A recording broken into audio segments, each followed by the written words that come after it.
السلام علیکم ناظرین، مرنے کے بعد ایک مردہ کتنے سال تک اپنے گھر والوں کو یاد کرتا ہے، کتنے سال تک وہ اپنے گھر والوں کو پکارتا ہے اور روتا رہتا ہے؟ ان تمام سوالوں کے جوابات ہم اسی ویڈیو میں پیش کریں گے۔ ان کے علاوہ اور بھی بہت سی معلوماتی باتیں بیان کی جائیں گی، لہٰذا آپ سے التماس ہے کہ اس ویڈیو کو آخر تک لازمی دیکھیے گا۔ پیارے دوستو، اللہ تبارک و تعالی کا فرمان عالی شان ہے کہ ہر ذی روح کو، یعنی ہر روح والے جاندار کو موت کا ذائقہ ضرور چکھنا ہے۔ موت اختیاری چیز نہیں ہے، بلکہ موت ایک لازمی اور اجباری شے ہے، حتیٰ کہ کسی کو موت کا وقت مقرر کرنے کا بھی اختیار حاصل نہیں۔ اگر ہم موت کے بارے میں معلومات رکھتے ہوں تب بھی، اور اگر موت کے بارے میں معلومات نہ رکھتے ہوں تب بھی، موت و برحق یقینی ہے وہ آ کر ہی رہے گی۔ سمندری مخلوقات، زمین پر رینگنے والے اور چلنے والے جانور، آسمان پر پرواز کرنے والے پرندے اور انسان، الغرض ہر ذی روح ایک نہ ایک دن ختم ہو جاتی ہے جب ان کا وقت مقرر آ جاتا ہے۔ لیکن انسان چونکہ اشرف المخلوقات ہے، دماغ رکھتا ہے، اس کے اندر غور و فکر کا مادہ ہے اور وہ اصول و ضوابط کے تحت اپنی زندگی گزارتا ہے، لہٰذا اس نے پیدائش سے لے کر موت کے وقت تک کچھ اصول وضع کیے ہوتے ہیں۔ حتیٰ کہ وہ قومیں جو اللہ تبارک و تعالی پر ایمان نہیں رکھتی، ان کے بھی کچھ قوانین ہیں، کچھ اصول اور ضوابط ہیں جن کے تحت وہ اپنے مرنے والوں کو آخری سفر پر روانہ کرتے ہیں۔ ہم مسلمانوں کے نزدیک موت کا مطلب انتقال ہے، یعنی ہم مرنے کے بعد ختم نہیں ہو جاتے، ہماری روح نہیں مرتی، بلکہ ایک فانی دنیا سے ایک باقی دنیا کی طرف، ایک عالم سے دوسرے عالم کی طرف منتقل ہو جاتی ہیں، جہاں انسان اپنے رب سے پہلے سے بھی زیادہ قریب ہو جاتا ہے۔ اس کی آنکھوں کے سامنے سے حجابات اور پردے اٹھ جاتے ہیں اور وہ کچھ ایسی چیزوں کو دیکھنے کے قابل ہو جاتا ہے جو اس فانی دنیا میں رہ کر نہیں دیکھ سکتا۔ لہٰذا ہمارے لیے یہ ضروری ہے کہ جس طرح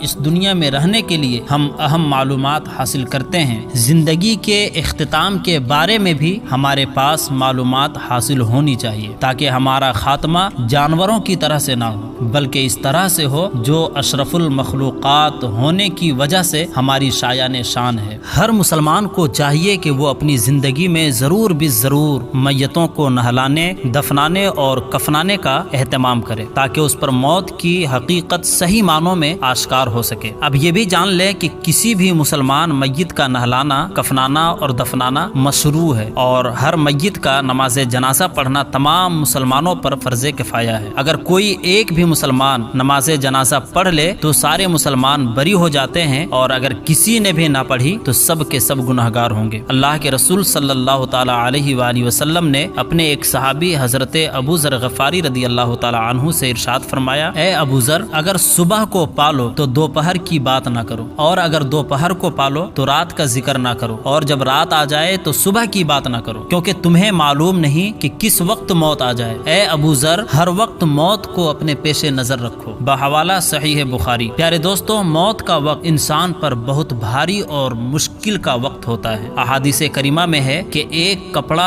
اگر کانٹوں سے بھری جھاڑی پر، یعنی ببول کے درخت پر جو کانٹے دار ہوتا ہے، اس پر کوئی کپڑا ڈال کر کھینچا جائے تو جو کیفیت اس کپڑے کی ہوتی ہے، وہی کیفیت موت کے وقت ایک انسان کی ہوتی ہے۔ یہ امر مسلمات میں سے ہے کہ جب کسی شخص پر نزاع کا عالم طاری ہو جاتا ہے تو شیطان اپنی پوری طاقت و قوت کے ساتھ اسے گمراہ کرنے کے لیے حاضر ہو جاتا ہے۔ موت کے وقت شیطان کا انسان پر حملہ شدید ترین ہوتا ہے، تاکہ وہ انسان منکر اور کافر ہو کر مرے اور ایمان کی دولت سے محروم رہے۔ لیکن اگر مرنے والا اپنی زندگی میں ہمیشہ واجبات اور مستحبات کا پابند رہا ہو، ذکر و اذکار اور وظائف کا عادی رہا ہو، تو اللہ تبارک و تعالی اس کی مدد فرماتا ہے، اور پھر رحمت کے فرشتے اس شخص کے پاس موجود شیاطین کو دور بھگا دیتے ہیں۔ ورنہ جو چیزیں اس کو دنیا میں پسند ہوتی ہیں، شیاطین وہی چیزیں لے کر اس میت کے سامنے کھڑے ہو جاتے ہیں اور اس کو گمراہ کرنے پر مجبور کر دیتے ہیں۔ ملک الموت کی آمد کا وقت بھی مرنے والے کے لیے خاصا مشکل ترین مرحلہ ہوتا ہے۔ کچھ معلوم نہیں کہ وہ کس مشکل اور کس حالات میں آئے گا، کس طرح روح قبض کرے گا، مشکل سے یا آسانی کے ساتھ۔ اس کا انحصار انسان کے اعتقادات اور اس کے اعمال پر مشتمل ہوتا ہے۔ جاکنی کے وقت انسان کا حلق خشک ہو جاتا ہے، پیاس بہت تیز لگتی ہے، اور جو لوگ اس وقت اس میت کے آس پاس موجود ہوں ان کو چاہیے کہ وہ وقفے کے ساتھ اس کے منہ میں پانی ضرور لگائیں۔ اگر شہد میسر ہو تو وہ پانی میں شامل کر لیں اور پھر اسے پلائیں۔ ایسے وقت میں اجنبی لوگوں کو چاہیے کہ وہ ان کے قریب نہ جائیں اور صرف وہ لوگ پاس رہیں جن کے چہروں سے وہ شخص مانوس ہو۔ عزیز رشتہ دار مرنے والے کو کلمہ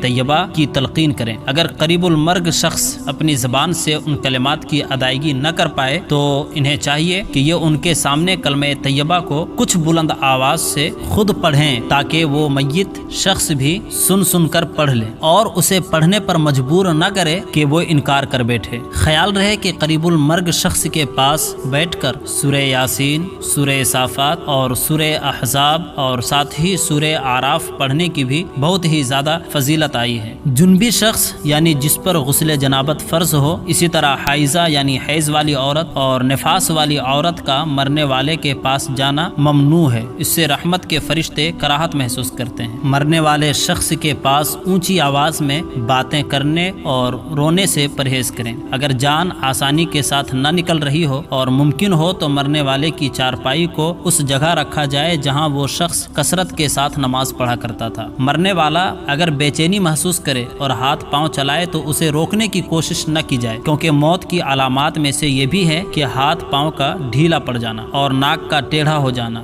دل کی دھڑکن اور سانس کا رک جانا، آنکھوں میں روشنی کا نہ رہنا اور جسم کی رنگت کا بدل جانا وغیرہ وغیرہ۔ روح نکلنے کے بعد آنکھیں اور ہونٹ بند کر دے اور دونوں ہاتھوں کو پہلو میں پھیلا دیں۔ پاؤں کے انگوٹھے کسی چیز کے ساتھ آپس میں باندھ دیں، کسی کپڑے سے ٹھوڑی کے نیچے لے کر سر کے اوپر تک گرہ لگا دیں تاکہ منہ کھلا نہ رہ جائے، کیونکہ اسی حالت میں میت ٹھنڈی ہو جائے تو اس کی حالت تبدیل نہیں ہوتی۔ میت کے زیورات اور اس کی انگوٹھی وغیرہ بھی جلد اتار لی جائیں تاکہ بعد میں سوجن کی وجہ سے اتارنے میں دقت پیش نہ آئے۔ میت کو کسی کپڑے وغیرہ سے ڈھانپ دیں، اکیلا نہ چھوڑیں۔ اگر رات ہو تو اس کے پاس روشنی کا اہتمام کریں۔ میت کے پاس قرآن پاک کی تلاوت کرنا اور ذکر و اذکار کرتے رہنے کا اہتمام کریں۔ یہ ایک مذہبی رسم ہے جس کے ذریعے مردے کو الوداع کہنے کے ساتھ ساتھ تعلیم و ہدایت بھی دی جاتی ہے۔ ہمارا عقیدہ ہے کہ مرنے کے بعد مردے کو اللہ تبارک و تعالیٰ کے حکم سے دوبارہ زندہ کیا جاتا ہے اور دو فرشتے مردے سے سوال و جواب کرتے ہیں۔ مرنے کے بعد ہر انسان کے نامہ اعمال کی کتاب بند ہو جاتی ہے، کیونکہ اب وہ نہ کوئی نیکی کرنے کے قابل رہتا ہے اور نہ ہی کوئی گناہ اس سے سرزد ہو سکتے ہیں۔ ہاں، مگر بالواسطہ نیکیوں کا اجر اسے ضرور ملتا رہتا ہے۔ وہ نیک اعمال جن کا آغاز اس نے اپنی زندگی میں کی تھی وہ اس کے بعد بھی جاری رہے گی، ان کی جزا اس کو برابر ملتی رہے گی، یا وہ ثواب اور نیکی جو اس کے عزیز رشتہ دار اس کو ایصال کریں گے وہ بھی اسے ملتا رہے گا۔ اسی طرح اگر مرنے والے نے اپنی زندگی میں کسی برے کام کی بنیاد رکھی تھی جو اس کے مرنے کے بعد بھی جاری رہا تو وہ بھی اس کے لیے دردناک عذاب کا موجب بنا رہے گا۔ اللہ کے رسول صلی اللہ تعالی علیہ وآلہ وسلم کی ایک حدیث کا مفہوم ہے کہ مرنے کے بعد انسان کا عمل موقوف ہو جاتا ہے مگر تین چیزوں کا ثواب جاری رہتا ہے۔ نمبر 1 صدقہ جاریہ۔ صدقہ جاریہ مثلا رفاہ عامہ کے وہ کام جو اس نے عوام کے لیے جاری کیے۔ نمبر 2 علم جو اس نے پھیلایا اور لوگ اس سے مستفید ہوتے رہے۔ نمبر 3 نیک اولاد جس کی اس نے اچھی طرح سے تربیت کی اور وہ اس شخص کے مرنے کے بعد نیک اعمال بجا لاتی رہی۔ یہ وہ اعمال ہیں جن کا سبب مرنے والا خود ہوتا ہے، لیکن کچھ ایسے اعمال بھی ہو سکتے ہیں جن کا سبب مرنے والا خود نہیں بلکہ اس کے دوست، احباب اور عزیز رشتہ دار ہوتے ہیں جو نیکی کے کام سر انجام دیتے ہیں اور اس کا ثواب اس مرحوم کے نام ایصال کرتے رہتے ہیں۔ اللہ کے نبی صلی اللہ تعالی علیہ وآلہ وسلم کا فرمان ہے کہ